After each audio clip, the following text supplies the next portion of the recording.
that most of us are sleepwalking through life. Do you get that? So many of us are on autopilot. We have so many habits.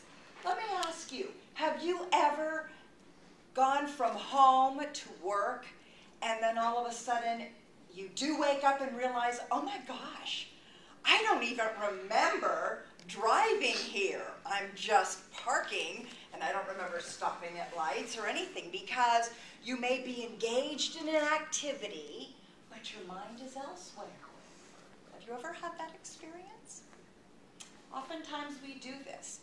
There's a problem that is also a wonderful asset, and that is something called habits. We have certain habits that serve us well. We don't have to think too much about how we're brushing our teeth, or maybe doing our hair, or driving to work perhaps. But this also has the other side of it, in that it becomes an activity that helps us to continue through our lives, basically sleepwalking. So I have 3 ideas to share with you so that you can have a life of more.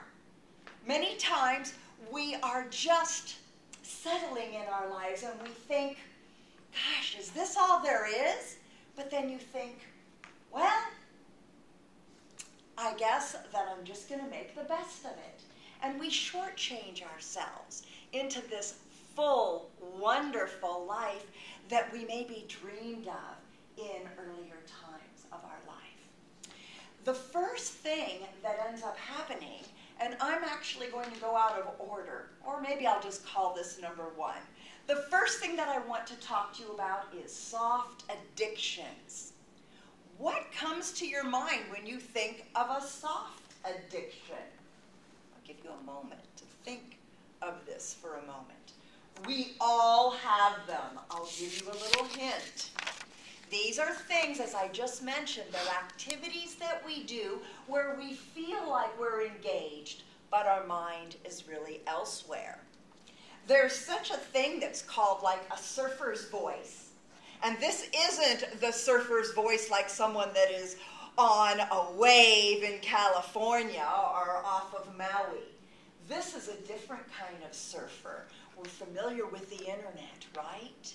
Have you ever been surfing the internet and maybe you get a phone call and someone's talking to you, but you're really looking at things on the internet and you go, yeah, uh-huh, sure. And you're really not listening, but we are, so we're not really even engaged in the conversation because we're still in this surfer zone. There are many things that are considered soft addictions. I recently found a fabulous book by accident. I was taking a class for 8 weeks called The Power of Decisions. And through this, and trying to wake up to my life, I also found this, and it's called The Soft Addiction Solution. Break free of the seemingly harmless habits that keep you from the life you want. My goodness, let me show you a survey that you take of possible soft addictions. Can you all see this? I will go through them just briefly for you. They have a section called media. In all these long lists in each category, I'm just giving you 3 that I've chosen. Surfing the internet, playing computer games, text messaging. Under buying and shopping, you have shopping, bargain hunting, perusing catalogs. Under maintenance, overeating or over-exercising. Have you ever thought about that? Or being a pack rat. Under physical mannerisms, hair twirling, gum chewing, or nail biting. Sexual categories, flirting, pornography, babe, or, that would be for your case, the rest of us, dude watching. Work, overworking, keeping busy, overscheduling, overcommitting. Under risk-taking, you have speeding, gambling, seeking danger. For social and people, we have gossiping, storytelling, or lying. And on, since I already see the green light appearing. So these are many things that what they do is they're pernicious in that they can be part of what our everyday existence is, and yet depending on the time and the attention and energy we give to them, they can rob us of the life we really want. So this is something we want to overcome. And the way we do this, something that can help us, so that we don't have to focus on trying not to do this. Instead, we can change our focus into making our one decision.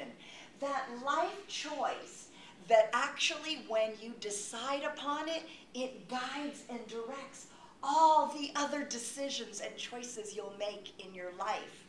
The one decision, just to read you the definition that they had, it's a personal life-defining commitment to the quality and direction of your life.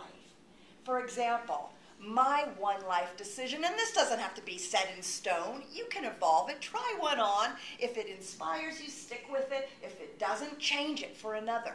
But I have chosen for mine to value myself and be in touch with my feelings and to live a life of adventure. With this type of a decision, then you see I'm always checking in with myself. How do I feel? If I'm feeling a positive emotion, I know I'm on track. I'm living the life that I want. If I'm not, if I'm feeling nothing, I may be zoning out on one of my soft addictions. I may be just totally, if I'm feeling a negative feeling, then I know it's time to check in. And would a person who values themselves be doing this activity? It's a way of checking in. The last thing I just want to recommend of doing is what Jeffrey alluded to, the vision board. This is something that is encompassing and pictures my life decision of what I am doing. And it's visually showing me these different things. I challenge you, try these 3 things. Pay attention to what are your soft addictions. Make your one life decision and a vision board that portrays that, and have the life that you really want.